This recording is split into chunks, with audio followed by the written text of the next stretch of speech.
Dans cette vidéo, je vais te parler des évolutions pour cette rentrée 2024-2025. Et on va commencer tout de suite avec le matériel embarqué à bord des véhicules.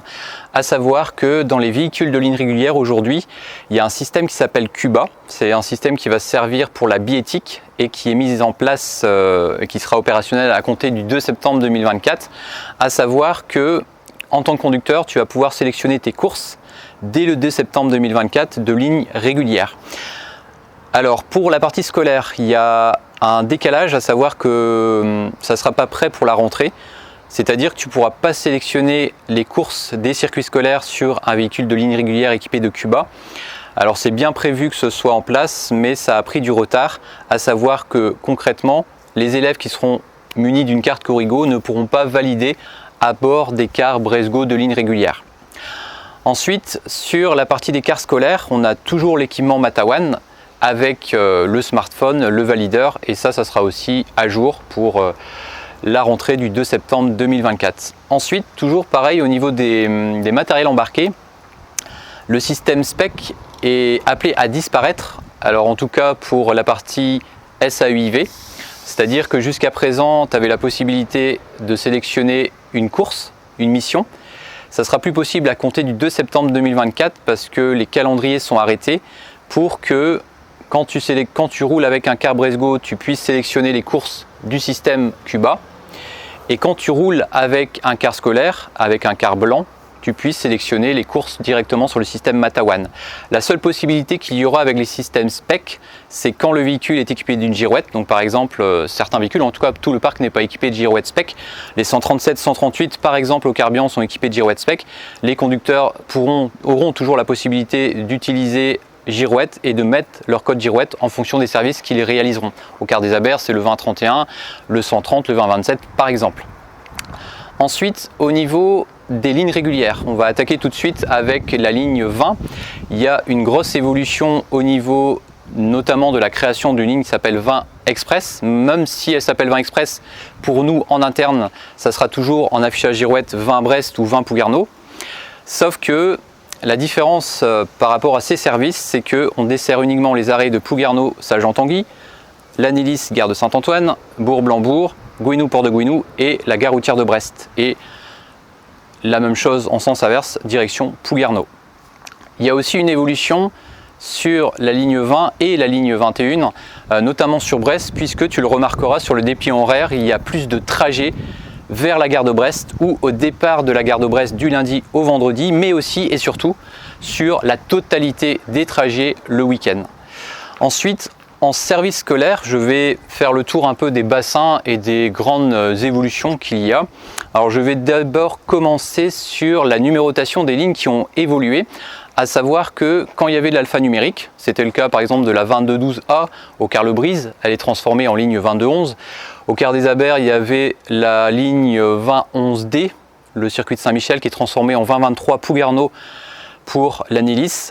Toutes ces lignes avec de l'alphanumérique sont, en tout cas la numérotation est supprimée pour la partie alphanumérique pour être transformée en numérique à 4 chiffres.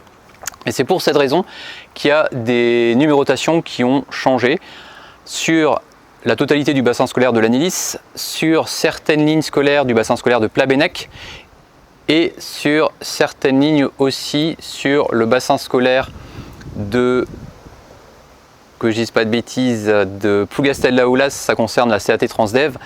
Et il y a aussi l'Esnevin, avec par exemple les anciennes lignes, je prends l'exemple de la 2156-1, Ploudaniel jusqu'à l'Esnevin, qui est transformée en ligne 2153.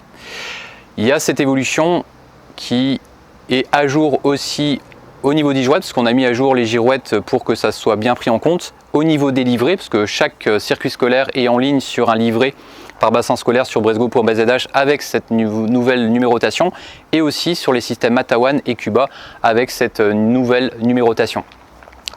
Ensuite, au niveau des évolutions sur les bassins scolaires, on va commencer par l'Annélis. On a refait une restructuration cette année parce que les élèves étaient un peu perdus, notamment en début d'année, parce que les arrêts de certaines lignes le matin n'étaient pas desservis avec la même ligne dans le sens retour. Et cette année, ça sera le cas. Je me rappelle de la ligne 2011D, la fameuse ligne de Saint-Michel, qui desservait par exemple l'arrêt Strétarlia le matin à Pougarneau, mais qui était desservie par la ligne 2011C à l'époque, Lilia, au retour. Ça c'est fini, à savoir que la ligne 2023 de Pouguerneau va desservir Strait-Arléart à l'aller et au retour. C'est un exemple, mais c'est beaucoup le cas sur les lignes de Pouguerneau. Il n'y a pas d'évolution sur l'Andeda et pas d'évolution non plus sur le circuit de l'Annelis-Pratarkoum. Et Coatméal aussi d'ailleurs. Ensuite, au niveau des autres bassins scolaires, quelles sont les évolutions? On va aller sur l'Aisne-20, par exemple, où il y a une évolution notamment assez nette le mercredi soir. C'est-à-dire qu'il y avait des arrêts qui étaient desservis, mais sur lesquels il n'y avait jamais personne. Donc ce qu'on a fait, c'est qu'on a allégé les trajets du mercredi soir pour faire les arrêts principaux. C'est le cas par exemple sur Ploudaniel, au départ de l'Aisne-20, c'est le cas aussi au départ de l'Aisne-20 pour aller jusqu'à Pouguerneau. Tous les circuits de l'Aisne-20, en tout cas la plupart, peut-être pas tous, au départ de l'Aisne-20 pour aller dans les différentes communes, donc au départ du bassin scolaire de l'Aisne-20, ont été modifiés, allégés pour faire les arrêts principaux. Autre évolution aussi sur le bassin scolaire de Plabennec, c'est qu'il y a un nouvel aménagement qui vient d'être terminé au collège Saint-Joseph avec un quai de 3 véhicules accessibles. Quai accessible pour 3 véhicules seulement, ça veut dire que ce qui est accessible va pouvoir être utilisé que ce soit pour la descente ou la montée seulement avec 3 véhicules simultanément. Ça veut dire quoi? Ça veut dire que s'il y a 4 cars qui arrivent simultanément au niveau de l'arrêt du collège Saint-Joseph de Plabennec, le 4e sera d'abord en attente, va attendre que les 3 premiers fassent monter les élèves ou fassent descendre les élèves, et une fois qu'ils sont partis, le 4e, le 5e, le 6e, ainsi de suite, se positionneront sur le quai accessible. C'est vraiment nécessaire que le quai accessible soit utilisé pour la montée et la dépose et pas l'espace qu'il y a avant. Autre élément important aussi, ce sont les cartes scolaires, parce que cette année, il n'y aura plus de cartes Bresgo papier comme il y avait auparavant. C'est-à-dire que les élèves ont reçu déjà l'année dernière une carte Corrigo qui est valable 7 ans. Ils n'ont pas reçu une nouvelle carte Corrigo parce qu'ils doivent la garder pendant 7 ans. Il y aura évidemment des nouvelles cartes pour les élèves qui viennent d'arriver, les 6e, ceux qui viennent de déménager, les lycéens qui viennent de prendre le car par exemple. Et ce sont ces cartes Corrigo qui serviront de titre de transport, sauf que, et c'est important de le préciser ici, comme le système Matawan dans les cartes de ligne régulière ne fonctionnera pas pour les scolaires dans un premier temps, en tout cas les premiers jours, on ne pourra pas faire de contrôle, et même de façon générale par rapport à ces contrôles de service scolaire, il est demandé à l'ensemble des conductrices et des conducteurs de ne pas faire de contrôle, en tout cas les premiers jours, on va dire peut-être même les 2 premières semaines, au moins les 2 premières semaines, de ne pas contrôler parce que la totalité des élèves n'ont pas encore reçu leur carte Corrigo. Il est aussi demandé à ce que, quand il y a des personnes debout, que l'information soit remontée auprès de l'exploitation, parce qu'il arrive de temps en temps qu'on n'ait pas toutes les infos, à savoir qu'en fonction du service que les conducteurs font, en fonction des lignes qu'ils assurent, c'est important pour nous d'avoir les surcharges. Pourquoi? Parce que après, de notre côté, soit on équilibre en fonction des autres lignes qui passent par là, ou soit ça nous arrive aussi des fois de rajouter un renfort, et c'est pour ça que c'est nécessaire dès lors qu'il y a une surcharge de le signaler. Comme ça nous permet après d'ajuster aux besoins.